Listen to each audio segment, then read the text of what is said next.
Mark 12 chapter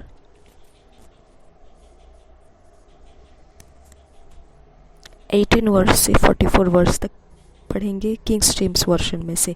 Then came unto him the Sadducees, which say there is no resurrection, and they asked him, saying, Master, Moses wrote unto us, if a man's brother die, and leave his wife behind him, and leave no children, that his brother should take his wife, and raise up seed unto his brother. Now there were 7 brethren, and the first took a wife, and dying left no seed, and the second took her and died, neither left he any seed, and the third likewise, and the 7 had her and left no seed. Last of all the woman died also. In the resurrection therefore when they shall rise, whose wife shall she be of them? For the 7 had her to wife. And Jesus answering said unto them, Do ye not therefore err, because ye know not the scriptures, neither the power of God? For when they shall rise from the dead, they neither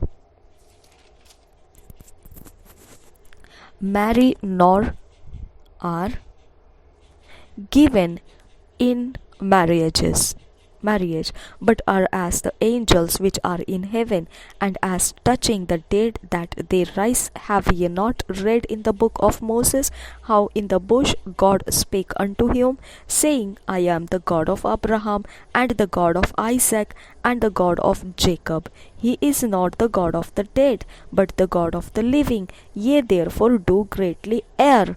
And one of the scribes came, and having heard them reasoning together, and perceiving that he had answered them well, asked him, Which is the first commandment of all? And Jesus answered him, The first of all the commandments is, Hear, O Israel, the Lord our God is one Lord, and thou shalt love the Lord thy God, and with all thy heart, and with all thy soul, and with all thy mind, and with all thy strength. This is the first commandment.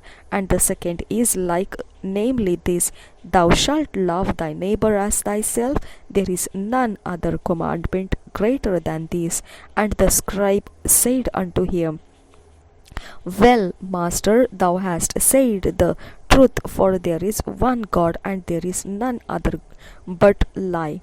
And to love him with all the heart, and with all the understanding, and with all the soul, and with all the strength, and to love his neighbor as himself, is more than all whole burnt offerings and sacrifices.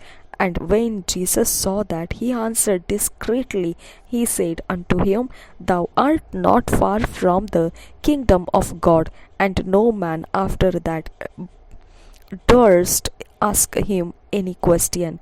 And Jesus answered and said, while he got in the temple, How say the scribes that Christ is the son of David? For David himself said by the Holy Ghost, The Lord said to my Lord, Sit thou on my right hand, till I make thine enemies thy footstool. David therefore himself calleth him Lord. And whence is he then his son? And the common people heard him gladly. And he said unto them in his doctrine, Beware of the scribes, which love to go in long clothing, and love salutations in the marketplaces, and the chief seats in the synagogues, and the uppermost rooms at feasts, which devour widows' houses, and for a pretense make long prayers. These shall receive greater damnation. And Jesus sat over against the treasury, and beheld how the people cast money unto the treasury, and many that were rich cast in much. And there came a certain poor widow, and she threw in 2 mites, which make a farthing. And he called unto him his disciples, and saith unto them, Verily I say unto you, that this poor widow hath cast more in than all they which have cast into the treasury. For all they did cast in of their abundance, but she of her want did cast in all that she had, even all her living. हम पढ़ेंगे हिंदी में Kings BSI Bible में से मरकुस रचित सुसमाचार 12 अध्याय 18 वचन से 44 वचन तक। हिंदी में BSI बाइबल में से।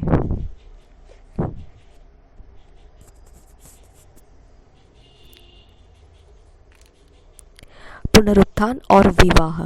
फिर सदुकियों ने भी, जो कहते हैं कि मरे हुओं का जी उठना है ही नहीं, उसके पास आकर उससे पूछा, हे गुरु, मूसा ने हमारे लिए लिखा है कि यदि किसी का भाई बिना संतान मर जाए और उसकी पत्नी रह जाए तो उसका भाई उसकी पत्नी से विवाह कर ले और अपने भाई के लिए वंश उत्पन्न करे।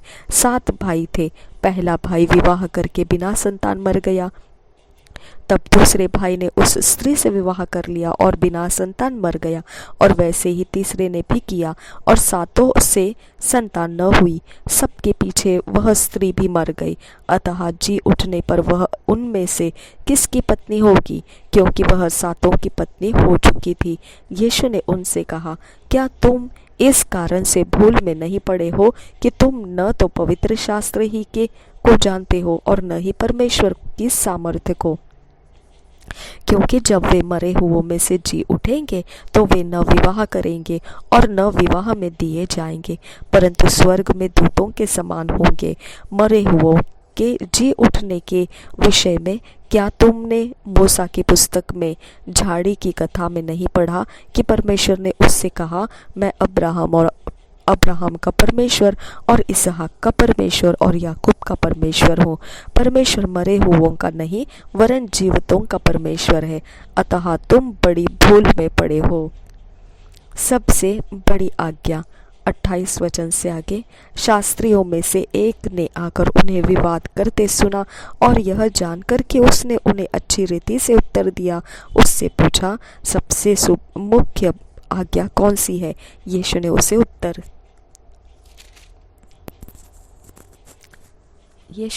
उत्तर दिया, सब आज्ञाओं में से यह मुख्य है, हे इस्राएल सुन, प्रभु हमारा परमेश्वर एक ही प्रभु है, और तू प्रभु अपने परमेश्वर से अपने सारे मन से और अपने सारे प्राण से और अपनी सारी बुद्धि से और अपनी सारी शक्ति से प्रेम रखना। और दूसरी यह है, तू अपने पड़ोसी से अपने समान प्रेम रखना। इससे बड़ी और कोई आज्ञा नहीं। शास्त्री ने उससे कहा, हे गुरु, बहुत ठीक, तूने सच कहा कि वह एक ही है और उसे छोड़ और कोई नहीं, और उससे सारे मन और सारी बुद्धि और सारे प्राण और सारी शक्ति के साथ प्रेम रखना, और पड़ोसी से अपने समान प्रेम रखना सारे होम बलियों और बलिदानों से बढ़कर है। जब यीशु ने देखा कि उसने समझ से उत्तर दिया तो उससे कहा, तो परमेश्वर के राज्य से दूर नहीं, और किसी को फिर उससे कुछ पूछने का साहस न हुआ। मसीह किसका पुत्र है? 35 वचन से आगे। फिर यीशु ने मंदिर में उपदेश करते हुए यह कहा, शास्त्री कैसे कहते हैं कि मसीह दाऊद का पुत्र है? दाऊद ने आप ही पवित्र आत्मा में होकर कहा है, प्रभु ने मेरे प्रभु से कहा, मेरे दाहिने बैठ, जब तक कि मैं तेरे बैरियों को तेरे पाँव की पीढ़ी न कर दूं। दाऊद तो आप ही उसे प्रभु कहता है। फिर वह उसका पुत्र कहाँ से ठहरा? और भीड़ के लोग उसके आनंद से सुनते थे। शास्त्रियों से सावधान। 38 वचन से आगे। उसने अपने उपदेश में उनसे कहा, शास्त्रियों से चौकस रहो, जो लंबे लंबे चोगे पहने हुए फिरना और बाजारों में नमस्कार और आराधनालयों में मुख्य मुख्य आसन और भोज में मुख्य मुख्य स्थान भी चाहते हैं। वे विधवाओं के घरों को खा जाते हैं और दिखाने के लिए बड़ी देर तक प्रार्थना करते रहते हैं। ये अधिक दंड पाएंगे। कंगाल विधवा का दान। 41 वचन से आगे। वह मंदिर के भंडार के सामने बैठकर देख रहा था कि लोग मंदिर के भंडार में किस प्रकार पैसे डालते हैं, और बहुत से धनवानों ने बहुत कुछ डाला। इतने में एक कंगाल विधवा ने आकर 2 दमड़ियाँ जो एक अधेले के बराबर होती है डाली। तब उसने अपने चेलों को पास बुलाकर उनसे कहा, मैं तुमसे सच कहता हूँ कि मंदिर के भंडार में डालने वालों में से इस कंगाल विधवा ने सबसे बढ़कर डाला है, क्योंकि सबने अपने धन की बढ़ती में से डाला है, परंतु इसने अपनी घटी में से जो कुछ उसका था, अर्थात अपनी सारी जीविका डाल दी है। Thank you Jesus. धन्यवाद करते हैं परमेश्वर के आत्मा, आप वचन के स्वामी हो। परमेश्वर के आत्मा, प्रभु यीशु, आप वचन हो, आप सर्वशक्तिमान हो, आप सब कुछ हमारे जीवन में पूरा करने के लिए आए हो। हम विनती करते हैं, हमारा जीवन आधा अधूरा सच्चाई लेकर ना चले, हम संपूर्ण सच्चाई में उतर आए। हमारा पर्दाफाश कीजिए, जहाँ झूठ डेरा बना के बैठा है उसको तोड़ दीजिए, हमारा भ्रम तोड़ दीजिए। हमारा परमेश्वर कौन है, हम कौन है, हम कैसे हैं और हमारा क्या हो रहा है, हमें पूरी तरह से खुल कर बताइए। नासरी यीशु मसीह के नाम में हमें फिट एंड फिक्स कीजिए। पवित्र आत्मा हमें ईश्वरीय रचना, डिवाइन ऑर्डरलीनेस में लेकर आइए। नासरी यीशु मसीह के नाम में विनती करते हैं, सुन और कबूल कर पिता। आमीन, आमीन, आमीन।